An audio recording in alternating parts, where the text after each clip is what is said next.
Sunset Lover gave him the go. That's why he continued to fight, and now Sunset Lover in time. Now Wadu trying to pick up Kim Bomba. Nice flicker from Kim Bomba to stay alive, and Sunset Lover comes up to help her. And this is why we don't like Kim Bomba on Esme.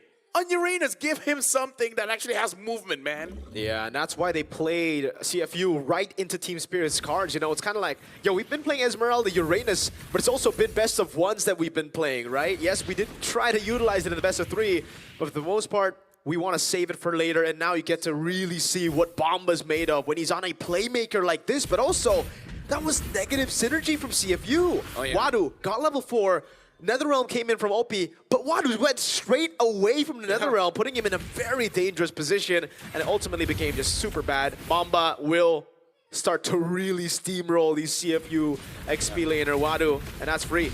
Yeah, but the thing is, I kind of feel like the anti-synergy is inherent because this draft is kind of anti-synergy in the sense as well. Right? It's a little bit all over the place. It's kind of like you can do everything, but at the same time, you kind of do nothing. You get what I'm saying? Yeah, shout out to V. It's unless you, again, unless you get a good kickoff, you know, that's about the main thing that it's going to do for the most part. But everything that Wadu can do, Kid Bomba can essentially do as well. And even better. Yeah, even better. Because like we've seen with this Valentine XP, again, there's a choice. They're going to start up with a Tsunami Slam, a huge centered fight here in the jungle. Brilliant's going to be already used. Detective in trouble. Won't be able to escape his one shot. Picks up a kill. Wadu has to flicker out. Sunset Lover will jump in, trying to take out Boxy, but they get the one kill they're looking for. You know what I'm worried there, Mirko as well as Naisu? The NetherRealm was cancelled by Kid Bomba with the stolen ult of the Sora with a defensive build. Yeah. Which kind of means that NetherRealm Is useless. you basically just hold on one attack and then that's it. The NetherRealm now is a nerf for your entire team because there's a part of it, once you use NetherRealm and it gets broken, you're stuck, you're silenced there, and that gave Team Spirit so many more opportunities to go back and forth, to wait for the resources. And yeah, we were assuming Valentina no damage might not be enough to take down the NetherRealm. Never mind, that's how broken Sora's abilities are. That's base damage, tanky build, Sora ultimate.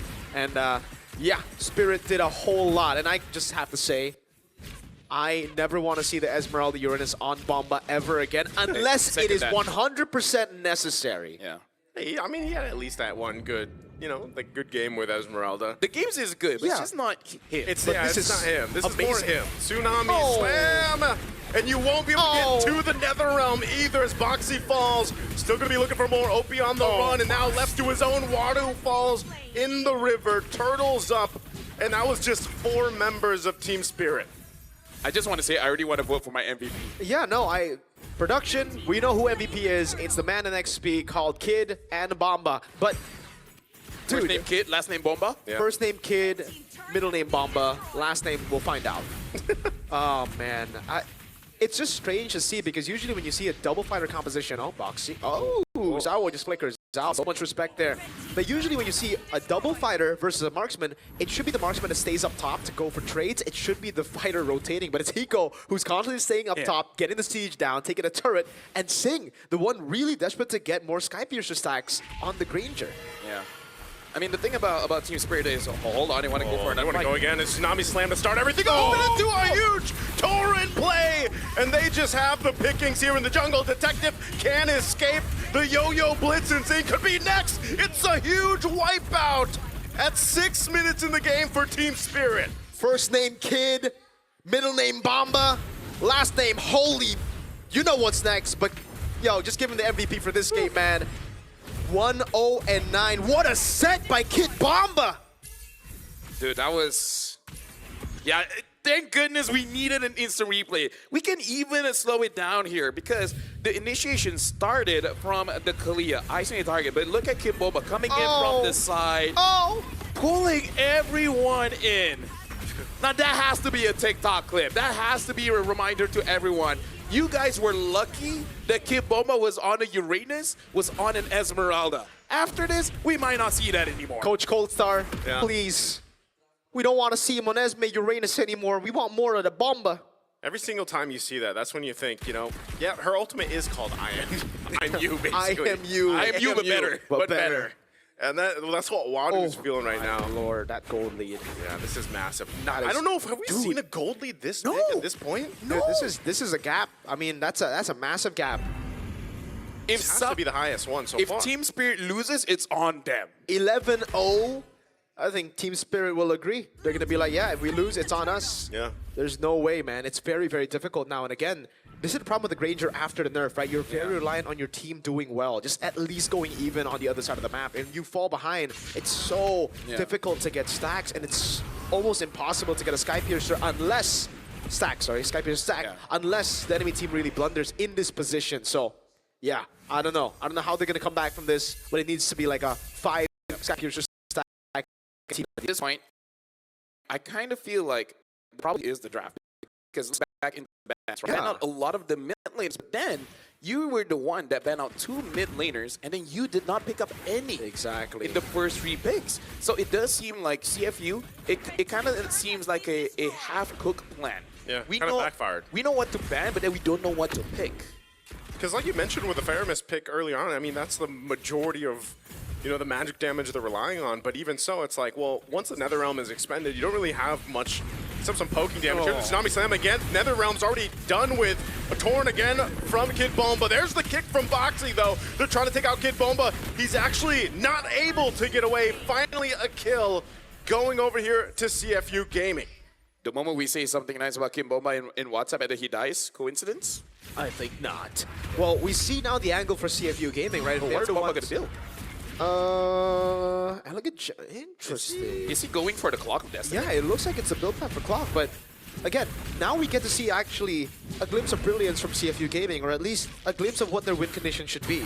You need to go in before Team Spirit can do it to you, right? So at this point for CFU, it's all in or nothing. Like, go in together with the Netherrealm. The Netherrealm should never be used defensively at this point, because when it is used defensively, you know what happens earlier. Silence gives so much space for the combos to come through. So now, CFU, they just need to brute force their way into team fights, and that's not going to be easy to do, but it's the only way to turn this lead around. I'm kind of worried for them, though. Like, if they still try to fight, which, look at this, Lord's going to be just taken out so quickly. So they'll have to deal with the defense on this one, and maybe that's where it works best. But still being down 10,000 gold, and you need plenty of time to kind of build up these items that you need, especially on saying it's going to be difficult. And like you mentioned, too, you know, you have that Netherrealm. You can use it aggressively if you want to, but it's almost like Team Spirit knows that they have this big lead and power gap over CFU Gaming. So they're 11,000. so they're taking some of these chances, and they do get checked. But with this Lord marching in, I mean, look at the difference here in terms of damage. The highest damage, Kim Bomba. With a non-magic build. He is on the way to a magic item, but for the most part, it was him just relying on base damage. So yeah, 32,000 on top of one shot. Well, Hiko hasn't really been purchased, so makes sense. And yeah, they're just gonna use this Lord now. At this point, OP really needs a Lightning Truncheon. Without that, there's really nothing that CFU Gaming can really do. Because even if Team Spirit makes a mistake, they really don't have much damage to potentially get a wipeout. Yeah, they're just dealing with the shields right now, but CFU Gaming will look to hold on. Maybe this next wave, Sao might push it. A little bit of poking just happening here from Rage. Now Wadu could be in trouble here. Under the turret they go with a Tsunami Slam to combo it out. Wadu gone in an instant, and a Divine Glaive just now picked up by Sunset Lover. I would say that's worth because you lose Wadu, but you still take care of your base. I think that's good, especially because just before that attempt coming in from Team Spirit, OP did finish up that Lightning Truncheon, means a little bit more damage and easier to clear the wave. Yeah, but now they're just gonna go in again without Wadu this time around. 3 seconds. Kid Bomba holding on to his own Netherrealm this time, changing things up with Wadu not here. He's gonna pop it. They're gonna go for the turret. They do get the base turret now. There, Wadu trying to start something up.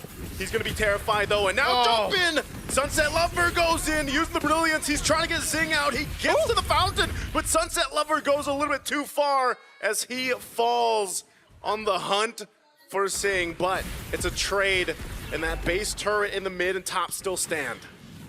We got to see 7 to 17-year-old Sunset Lover there, man. He was definitely shooting his shot. Really, he's going for a takedown. Oh, there's Tsunami Slam once again, and that's going to be the takedown from Team Spirit. They're looking for OP. Oh! OP takes a little bit too much damage as he falls. They'll pick up another kill, and now the top turret's going to be worked on. And Boxy will actually get a flicker round from Sawo. So still, amidst it all, 12,000 behind. CFU Gaming holds on to 2 base turrets. Yeah, but we do see this is the reason why Team Spirit, there's still some questions on them where they look a bit desperate. Even though, yes, 12,000 lead, I think it's okay for you to do that, right? Trying to end the game as fast as possible, trying to kill off CFU Gaming, but CFU Gaming, they didn't play the game yesterday, right? They've been playing for quite a while. They roughly understand how you want to defend the base, and if enough time has been bought, more stacks given over to Zing, more damage from Detective as well as OP in terms of items, and then there will be an opportunity for things to really, you know, switch around, but it's really on Detective as well as Zing. I still think this is all Team Spirit, but we do have to say that, yeah, they look a little bit desperate when they do want to end the game. For real. And this is where it becomes kind of problematic, Lafel and Naisu. The fact that CFU initially went for the Faramis plus the Sora to overload the Valentina, but now it is actually just given a 13,000 gold lead Team Spirit more options to play the team fights. Because let's say CFU does go in first, then it's just the NetherRealm steal from Kid Bomba, as we saw earlier, as they siege down bot lane base turret. So now CFU are going to have to really be careful as to how they position in teamfights. I think OP might have to come in very, very late just to not give the NetherRealm in if the idea is we want to initiate first. Yeah, even looking at this, itemization-wise, obviously being behind here, I'm wondering if they'll be able to withstand this Lord push in with all the shields down. They'll most likely lose all base turrets, but the main thing is staying within this game. Sawo jumps in. He's going to go with the Tsunami Slam already. It's on a Boxy. They get the base turret down. Boxy looking for the kick. Oh. It's on one shot, but the team is broken apart. Boxy falls, and now Team Spirit looking to take out Zing. Zing gets back to the fountain, but it's already a double here for Team Spirit as they pick up now 3 kills. They're going for the base. They should be able to just end it here as CFU Gaming can't do anything but watch as Team Spirit takes game 1. It's GG. You never want to give Team Spirit a composition that can build a lead and just explode with it. That was a massive gold lead. Didn't stand a chance, CFU, despite their, again, ideas of trying to overload the Valentina, their ideas of trying to just brawl it out in the late game. It didn't work out, and you can already see the CFU members, your Boxy, Detective, all having a conversation of what they need to do next. I feel like this composition doesn't really feel like CFU because Leomorn is a good hero, but it really doesn't feel like Detective kind of hero. Detectives loves the Joy, the Lances, the Hayabusa. The high because mobility picks. we see the difference in goal between the junglers. It was approaching about 6,000, 5,500, 6,000. That's quite a big gap, especially considering that one shot, as a Yi Sun Shin, he wants space to farm. If his gold lane is winning, if his EXP is winning,